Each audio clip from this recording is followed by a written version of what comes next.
তাহলে এবার শুরু হবে মন্ত্রী মশাইয়ের মনোরঞ্জন। যে কোনো দিন, যে কোনো মুহূর্তে আপনি অজান্তে হেসে উঠবেন। সজাগ থাকুন। থাকবো। হাসাতে পারলেই পাবে 500 সোনার মোহর। কি খবর বলো? রানীমা, খবর ভীষণ গোলমেলে। এরকম গোলমেলে? মন্ত্রী মশাইয়ের গোপাল দাদার কথায় নাকি আর হাসি আসছে না, তাই মন্ত্রী মশাই বাজি ধরেছেন যে তাকে হাসাতে হবে। বাজির শর্ত? গোপাল দাদা যদি মন্ত্রী মশাইকে হাসাতে পারে তবেই নাকি মন্ত্রী মশাই গোপাল দাদা শ্রেষ্ঠত্ব মেনে নেবেন।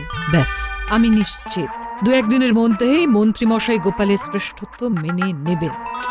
আহা, এর পরের কথাটা শুনুন রানীমা। বলো শুনি।